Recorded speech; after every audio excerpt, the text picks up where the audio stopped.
नमस्कार, स्वागत है आप सभी का। मैं हूं हिमांशु और आप देख रहे हैं हलचल इंडिया। बेबाक खबर तेज असर। आइए नजर डालते हैं आज की खास खबरों पर। शामली में पुलिस टीम पर ग्रामीणों ने हमला बोल दिया। झिंझाना पुलिस एक गांव में शातिर गो तस्कर को पकड़ने के लिए गई थी, जिसको छुड़ाने के लिए परिजनों व ग्रामीणों ने पुलिस पर हमला बोल दिया और शातिर गोकश को छुड़ा ले गए। जिसके बाद पुलिस ने हमले की सूचना शामली कंट्रोल रूम को दी। बताया जाता है कि सैकड़ों ग्रामीणों ने पुलिस से मारपीट व पथराव किया। वारदात के दौरान पुलिस के 3 सिपाही भी घायल हुए हैं, जबकि पुलिस की 2 गाड़ियों के शीशे टूटे हैं। लेकिन तस्वीरें पुलिस की बर्बरता को दर्शाती हैं। पुलिस एक तरफ खुद पर हुए हमले का रोना रो रही है, तो वहीं ग्रामीणों के घरों में टूटा पड़ा सामान व 3 गाड़ियों के टूटे शीशे पुलिस पर भी सवालिया निशान खड़े करते हैं। ग्रामीणों की माने तो पुलिस बिना किसी कसूर के गाँव में पहुंची और जबरन युवक को थाने ले जाने का प्रयास करने लगी, जिसका विरोध में यह झगड़ा हुआ है। दरअसल मामला झिंझाना थाना क्षेत्र के गाँव टपराना का है। गाँव टपराना में झिंझाना पुलिस एक जिला बदर शातिर गोकश को पकड़ने के लिए गई थी, जहाँ पर शातिर गोकश को पुलिस ने गिरफ्तार कर लिया और थाने ले जाने लगी, जिसका विरोध आरोपी के परिजनों व ग्रामीणों ने किया और पुलिस टीम पर हमला कर आरोपी को छुड़ा लिया। जिसके बाद पुलिस ने हल्का बल प्रयोग किया। विरोध में ग्रामीणों व परिजनों ने पुलिस पर पथराव व मारपीट शुरू कर दी। आरोपी गो तस्कर का नाम अफजाल बताया जाता है और अफजाल को पुलिस के कब्जे से छुड़ा ले गए। एसपी शामली के मुताबिक पुलिस के 3 सिपाही मारपीट व पथराव में घायल हुए हैं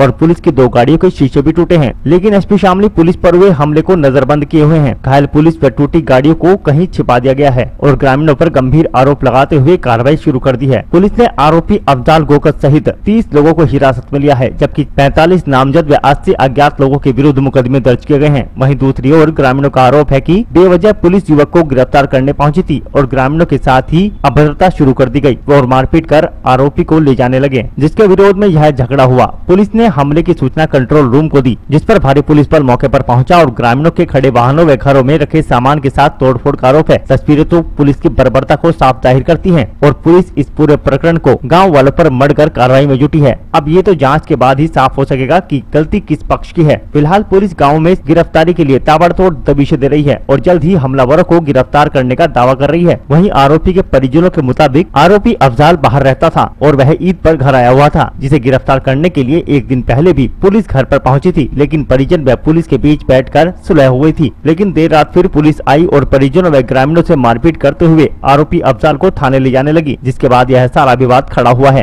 ये मामला ऐसा है जी, अफजल जो है उसको उठाने के लिए पुलिस आई थी यहाँ पर। वो 6 महीने से बाहर था।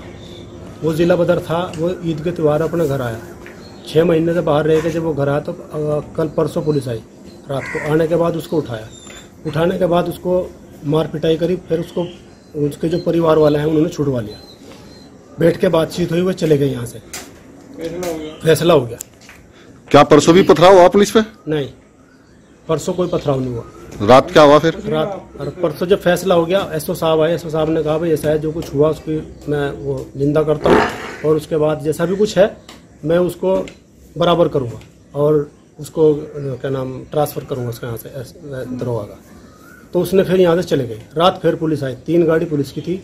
आने के बाद उन्होंने फिर वही आगे शुरू करी, घर का कंगालना शुरू करे। कंगालना शुरू करने के बाद फिर जो जिम्मेदार आदमी थे उन्होंने कहा भाई कल जब ये बात बैठते तो आप दिन में आते, आपको जिसको मांगना है उसको हम देंगे। ये क्या तरीका है? जब वो नहीं मानने तो फिर रात पुलिस ने उनके साथ ज्यादती करी। ज्यादती करने फिर पब्लिक ने उनके साथ ज्यादती करी। पब्लिक ने पथराव किया? जी।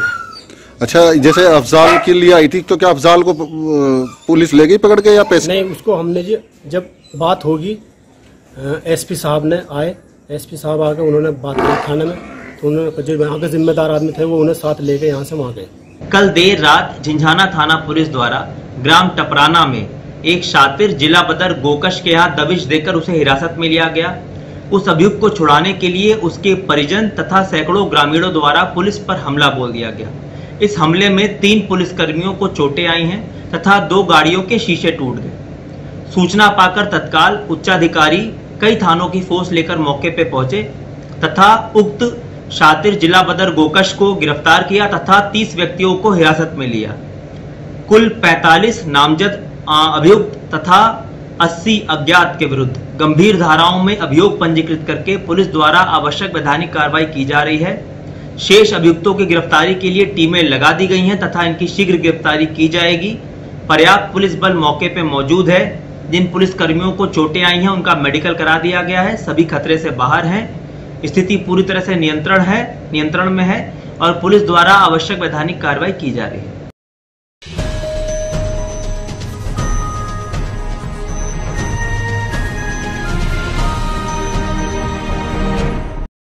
शामली में कोरोना संक्रमित मरीजों की संख्या फिर बढ़ गई है। एक नया कोरोना संक्रमित केस मिलने से शामली में हड़कंप मच गया, जो कि महाराष्ट्र से मजदूरी कर शामली लौटा था और पहले से ही इसे क्वारंटाइन किया गया था। रिपोर्ट आने पर कोविड-19 अस्पताल में इसे भर्ती करा दिया गया है। संक्रमित मरीज कैराना क्षेत्र के गाँव का रहने वाला है। जनपद में कोरोना संक्रमित एक्टिव केसों की संख्या अब 11 हो चुकी है। जिला अधिकारी जसजीत कौर ने इस मामले की पुष्टि की।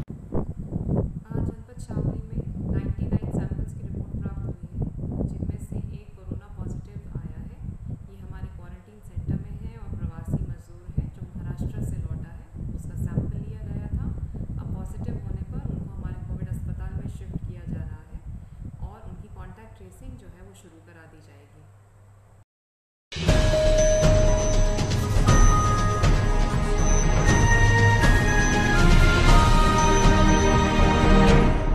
शामली जनपद में स्वास्थ्य सेवाएं बदहाल हो चली हैं और जो स्वास्थ्य विभाग के दावे हैं वो शामली में खोखले साबित हो रहे हैं। स्वास्थ्य महकमा बेहतर सेवाओं की बात करता है, लेकिन जमीनी हकीकत आपके सामने है। तस्वीरों में किस तरह से एक बेबस लाचार इंसान अपनी पत्नी को रेहड़ी में डालकर हॉस्पिटल पहुंचा। पीड़ित का आरोप है कि सूचना के बाद भी स्वास्थ्य विभाग की तरफ से एम्बुलेंस इत्यादि की सुविधा नहीं उपलब्ध कराई गई। पीड़ित की पत्नी प्रसव पीड़ा से जूझ रही थी। प्रशासन की ओर से कुछ मदद न मिल पाने की आस के बाद बेबस पति अपनी पत्नी को रेहड़ी में डालकर जैसे तैसे हॉस्पिटल लेकर पहुंचा, लेकिन रिश्वतखोरी फिर एक बार पीड़ित के आगे आ खड़ी हुई। पीड़ित का आरोप है कि हॉस्पिटल में मौजूद कर्मचारियों ने डिलीवरी के नाम पर पैसों की वसूली की, जिसके बाद प्रसव पीड़ा से जूझ रही महिला को उपचार दिया गया। आरोप है कि पीड़िता के परिजनों से गर्भवती महिला को इंजेक्शन लगाने के नाम पर 500 रुपए की वसूली की गई। पीड़ितों का कहना है कि जब उन्होंने अवैध वसूली का विरोध किया तो हॉस्पिटल में मौजूद कर्मचारियों ने उन्हें वहां से भगा देने की बात कही, जिसके बाद परिजनों ने 500 रुपए के बजाय 300 रुपए हॉस्पिटल स्टाफ को थमाए, जिसके पश्चात ही महिला को उपचार दिया गया। परिजनों के मुताबिक कुछ देर बाद ही डॉक्टरों ने महिला की हालत को गंभीर बताते हुए जिला शामली के लिए रेफर कर दिया गया। परिजनों ने कांधरा CSC में मौजूद डॉक्टरों पर लापरवाही का आरोप लगाते हुए हंगामा भी किया, लेकिन किसी ने उनकी एक न सुनी। जब मामला जिला अधिकारी के संज्ञान में आया तो तुरंत एम्बुलेंस मुहैया कराई गई और आरोपी हॉस्पिटल के खिलाफ जांच के आदेश दिए गए। जिला अधिकारी जसजीत कौर ने आश्वस्त किया है कि CMO शामली को मामले से अवगत कराया गया है। जांच के बाद दोषियों पर उचित कार्रवाई कर दंडित किया जाएगा, लेकिन स्वास्थ्य सेवाओं के लाख दावे फेल होते दिख रहे हैं। मरीजों को ना तो सही से उपचार मिल रहा है और न ही समय पर एम्बुलेंस। भैया ये था फुल में डिलीवरी आई एकदम, और वो बच्चा हैवी था। एकदम पानी का बैग टूटते ही बच्चा पता चला कि वो उल्टा बच्चा है। तो मैंने ये कह दिया मैं कर नहीं पाऊंगी, एकदम एम्बुलेंस को कॉल कर दिया, मैंने रेफर बना दिया। वो लोग नहीं लेके जा रहे हैं, बच्चा बिल्कुल हो नहीं रहा है। तो फिर बताऊं मैं रेफर नहीं करूंगी, क्या करूंगी? नहीं, मैंने कोई पैसा नहीं लिया है। मैं एक दो इंजेक्शन बाहर के लिए बोल रही थी। जब वो मेरे हाथ जोड़ रहे थे कि कोशिश कर लो, तो जो मेरे पास नहीं था तो बाहर से मंगाने के लिए कहा था। अच्छा, वो मैंने कोई पैसा नहीं लिया। भैया एम्बुलेंस के लिए मैंने कॉल कर दिया, वो लेकर भागे अपने आप कि हम यहाँ कोशिश करते हैं। तो जो अपनी रेड़े में ही लेके आए थे, उनका खुद का रेड़ा था। मैंने नहीं कोई पैसा लिया, मैं तो एक वो दवाई मंगाने के लिए कहा था। ठीक है कि वो मुजफ्फरनगर के लिए रेफर किया है। वो बच्चा नहीं हो रहा है यहाँ, वो सीजर से होगा। कौन सा? मैं घर पे था, ये लेके आए थे तो इनको पहले जवाब दे दिया। इन्होंने 5 मिनट यहाँ पढ़ा के 300 रुपए का कहना दवाई आएगी, इंजेक्शन लगा देंगे। इंजेक्शन लगाया ये मेरे को मालूम नहीं। देखो फिर इसे कहते तुम यहाँ से सामने ले जाओ। फिर हम यहाँ से दूसरे डॉक्टर के पास ले गए, इधर ही एक डॉक्टर नहीं, तो उसने कहता जी मेरे पास कोई वो नहीं है, 10,000 रुपये पहले जमा कर दो यहाँ। अब कहना अस्पताल में क्या हुआ? अस्पताल में ये कह गया जी, कहना तुम बाहर ले जाओ, ऐसे यहाँ तो शाम ले ले और नहीं मुझे तबीयत कैसी है अब? तबीयत तो बिल्कुल ठंडी हो रही जी इस टाइम लड़की की। तो अब यहाँ पैसे की भी कोई हंगामा कर रहे थे, लेकर पैसा कोई किसने मांगा आपसे? पैसा लिए थे 300 रुपये डॉक्टर ने। कांधला से एक सूचना प्राप्त हुई थी इस प्रकार की, तो उसका संज्ञान लेते हुए CMO साहब से कह के एम्बुलेंस की व्यवस्था करा दी गई थी। बाकी जो आरोप उन्होंने लगाए हैं उसके लिए जांच के लिए CMO साहब को कह दिया गया है, जांच आते ही कार्रवाई की।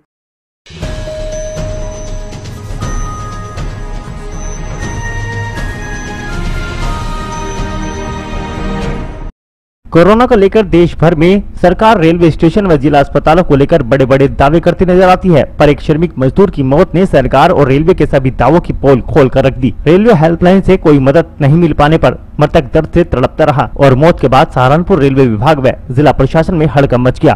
अम्बाला से सहारनपुर के बीच चलती ट्रेन में प्रवासी मजदूर दयाबख्श निवासी अमेठी की मौत हो गई। मौत के कारणों का अभी तक कोई पता नहीं लग पाया है। सहारनपुर रेलवे स्टेशन पर प्रवासी श्रमिक के शव को उतारकर जिला चिकित्सालय भिजवाया गया, जहां शव को मोर्चरी में रखवा दिया गया। वहीं मृतक के बेटे का कहना है कि अम्बाला में पिता की तबियत खराब होना शुरू हो गई थी जब तक गाड़ी स्टेशन से छूट चुकी थी। लगातार रेलवे विभाग की हेल्पलाइन नंबर पर कई बार संपर्क किया गया, पर हेल्पलाइन नंबर पर संपर्क तो हुआ, मदद के लिए उन्होंने मना कर दिया, जिससे पिता ने तड़प तड़प कर दम तोड़ दिया। संबंधित मामले में सहारनपुर रेलवे जीआरपी के सीईओ रामलखन मिश्र ने बताया कि कल लुधियाना से श्रमिकों को लेकर जा रही एक ट्रेन में अमेठी के एक श्रमिक की मौत हो गई, जिसके शव को सहारनपुर रेलवे स्टेशन पर जीआरपी द्वारा उतरवाकर जिला अस्पताल भिजवाया गया। आज शव को पोस्टमार्टम के बाद अमेठी के लिए भिजवा दिया गया। जीआरपी सीईओ का कहना है कि मृतक हार्ट का पेशेंट था, जिसकी वजह से उसकी मौत हुई है और पोस्टमार्टम कर शव को निजी वाहन से रवाना कर दिया गया है। दिनांक 26/5/16 को कंट्रोल से सूचना प्राप्त हुई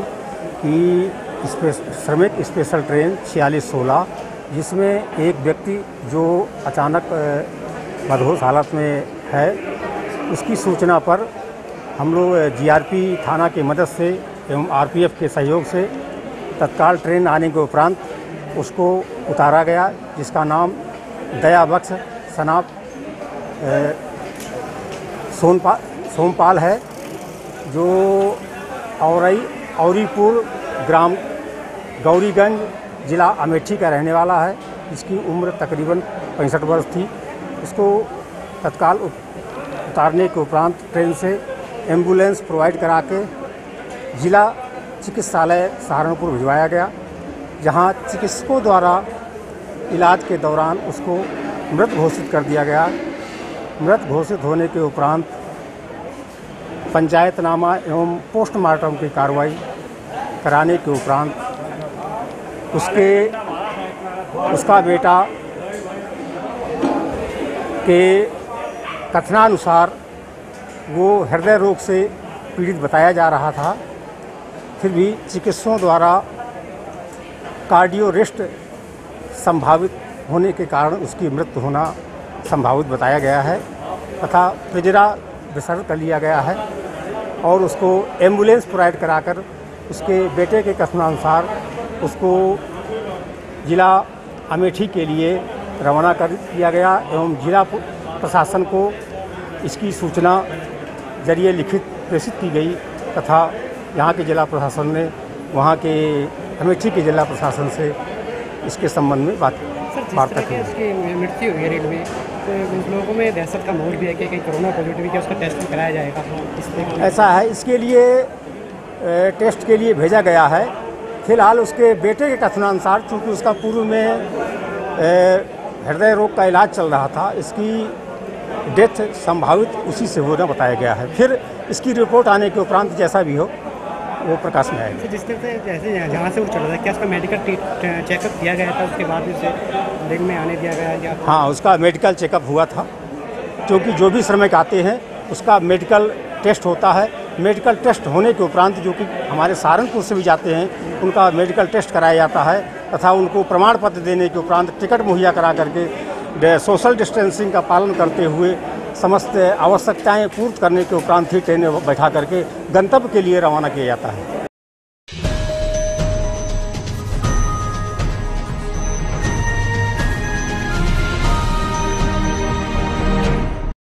लॉकडाउन के चलते लगातार पूरे देश में प्रवासी श्रमिकों को ट्रेन द्वारा उनके गंतव्य तक पहुंचाने का कार्य किया जा रहा है। इसके चलते सहारनपुर से पिछले कई दिनों से प्रवासी श्रमिकों को उनके जनपद पहुंचाने का कार्य चालू है। आज भी बंगाल के लिए रेलवे विभाग द्वारा रेल से 1614 श्रमिकों को बंगाल भेजा गया। सहारनपुर जिला प्रशासन लॉकडाउन में फंसे प्रवासी श्रमिकों को उनके गंतव्य तक पहुँचाने के लिए पूरी मेहनत कर रहा है। सहारनपुर रेलवे स्टेशन पर उप निरीक्षक अनिल त्यागी ने बताया कि आज सहारनपुर से 1614 प्रवासी श्रमिकों को बंगाल के लिए ट्रेन द्वारा भेजा गया है, जिनमें से करीब 400 प्रवासी श्रमिक मुरादाबाद से ट्रेन में बैठेंगे। बाकी के प्रवासी श्रमिक सहारनपुर से ट्रेन में बैठाकर भेजे जा रहे हैं। 16 से 14 की कैपेसिटी है, 400 लोग इसमें मुरादाबाद से बैठेंगे, बाकी लोग सहारनपुर से बैठाए जा रहे हैं और सिर्फ 4 बजे का टाइम है और लगभग गाड़ी में लगभग कैपेसिटी पूरी होने वाली है। कुछ समय बाद इसको चलाया जा रहा है।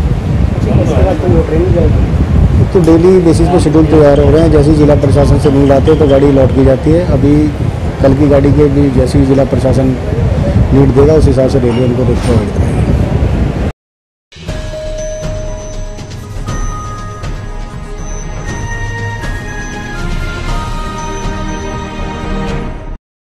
उत्तर प्रदेश के बागपत में बुधवार को दिन दहाड़े बदमाशों ने लूट का विरोध करने पर एक चावल व्यापारी को गोली मार दी। लूट की वारदात को अंजाम देकर भाग रहे बदमाशों में से एक बदमाश की बाइक का बैलेंस बिगड़ने से वह गिर गया, जिसके बाद वे तमंचा और नकदी छोड़कर फरार हो गए। सूचना पर मौके पर पहुंची पुलिस ने घायल व्यापारी को तुरंत अस्पताल में भर्ती कराया। वहीं एएसपी बागपत अनिल सिसोदिया मौके पर पहुंचे, जिन्हें व्यापारियों के विरोध का सामना भी करना पड़ा। व्यापारियों में असुरक्षा के कारण काफी रोष नजर आया, इसलिए व्यापारियों ने पुलिस प्रशासन के खिलाफ नारेबाजी भी की। फिलहाल पुलिस बदमाशों की तलाश में कॉम्बिंग कर रही है। आपको बता दें कि बड़ौद कोतवाली क्षेत्र के सराय रोड स्थित नवीन मंडी में चावल के व्यापारी अजय जैन को बाइक सवार 3 बदमाशों ने लूट के इरादे से गोली मार दी। व्यापारी से 2 लाख रुपए का थैला लूटकर भाग रहे बदमाश में से एक बाइक सवार गिर पड़ा। हड़बड़े बदमाश नकदी और तमंचा छोड़कर मौके से ही फरार हो गए। घायल व्यापारी ने तमंचा और रुपए से भरा बैग उठाकर नवीन मंडी पुलिस चौकी पर दे दिया। पुलिस ने घायल व्यापारी को अस्पताल में भर्ती कराया। वारदात से नाराज व्यापारियों ने जमकर हंगामा किया। पुलिस प्रशासन के खिलाफ नारेबाजी भी की, साथ ही मंडी में सुरक्षा बढ़ाए जाने की मांग की। वहीं एएसपी बागपत अनिल सिसोदिया मौके पर पहुंचे और आक्रोशित व्यापारियों को किसी तरह समझा बुझाकर शांत किया। फिलहाल पुलिस ने बदमाशों की धरपकड़ के लिए टीमें लगा दी है और उनका कहना है कि जल्द ही बदमाशों को पकड़कर घटना का खुलासा कर दिया जाएगा। ये जो नवीन मंडी है, सब्जी मंडी अभी जो नवीन बनी हुई है बड़ौत में, वहाँ से एक व्यापारी हमारे हैं। आज उनका कहना है कि जब लौट के आ रहे थे तो कुछ लड़कों ने उनको रोका। 3 लड़कों को बता रहे हैं, हालांकि लड़कों का हुलिया या मोटरसाइकिल के बारे में अभी वो बता नहीं पा रहे हैं। उनका कहना उन्होंने रोका और उनका बैग मांगा। और इस बात पे जब इन्होंने अपोज किया तो उन्होंने गोली चला दी, जो कि उनके बाँह को छूती हुई निकल गई, दाहिने बाँह को छूती हुई निकल गई है। तो उनको जैसे ही सूचना मिली है तुरंत यहाँ CSC ले आया गया। अभी मैंने उनसे बात भी की है, देखा भी है। तो डॉक्टर ने उनका मुआयना कर लिया है। बाकी जो भी है उनका एक्सरे करवाया जा रहा है। अगर उसमें और कोई डिटेल आती है तो उसके आधार पर हम लोग देखेंगे। और जो घटना है उसके लिए हमने टीमें बना दी हैं। एडिशनल को भी हमने बुला लिया है यहाँ पर और CO साहबान में हैं। तो हम लोग इस पे काम कर रहे हैं। जैसा भी डिटेल आएगा वो हम आपसे शेयर करेंगे।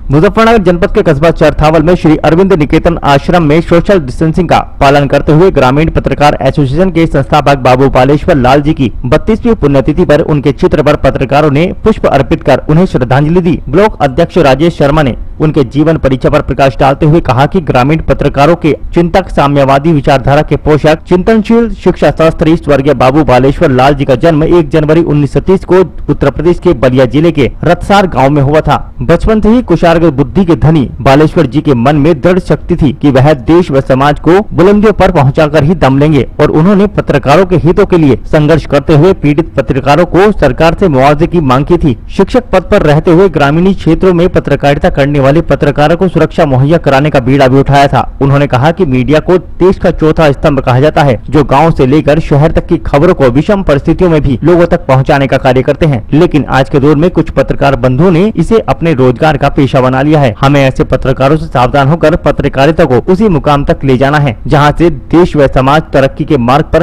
अग्रसर रहे। शक्तिदेव त्यागी ने कहा कि बाबू बालेश्वर लाल जी ने ग्रामीण पत्रकारों के उत्थान के लिए संघर्ष करते हुए उन्हें एक नई दिशा दी थी। उनके प्रयास से ही ग्रामीण क्षेत्र के पत्रकारों में ऊर्जा का संचार हुआ। आज ग्रामीण पत्रकार एसोसिएशन के जो संस्थापक थे उनकी पुण्यतिथि थी। आज के दिन 27 मई 1987 को उनका देहावसान हुआ था और 8 अगस्त 1985 को इस एसोसिएशन को मान्यता मिली थी और तभी से ये अपने इसमें संघर्षशील थे पत्रकारों के लिए, उनकी सुरक्षा के लिए, उनके बीमे के लिए और संगठन को मजबूती देने के लिए, पत्रकारों के लिए उन्होंने हमेशा संघर्षशील रहे।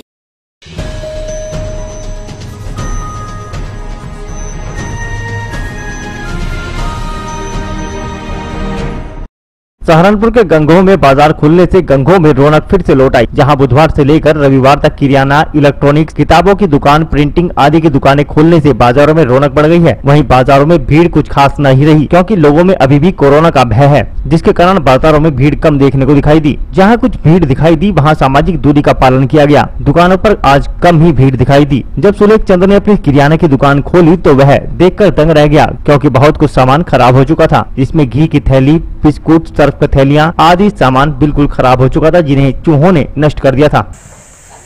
ऐसा गिरा था 20-30 हजार का गिरा था, हमने लेकर आधार, फिर दुकान बंद हो गई, फिर 3 महीने दुकान बंद रही, उसमें आज हम खोल ली, ले देगा किसी बता आज खोल ली, जो सामान हमारा है वो सारा हमने नाले में गेर दिया, बेकार। अजय हम गरीब आदमी, हमने करने की कर लेकर बूढ़ा बुढ़िया हम दोनों अपना बस मजबूर हैं। 30,000 रुपये का होगा, 30,000 रुपये 30 का ही होगा, 30 का हम ब्याज पर लेंगे, हमें 10 रुपये सैकड़ा भी लोग पैसे नहीं दे रहे इस लॉकडाउन की वजह से, इसकी वजह तक। ठीक। तो सरकार से आप क्या कहना चाहोगे? बस क्या कहना चाहो भैया, हमें कुछ मिल जा, हम मदद की गुहाई है, बस मदद।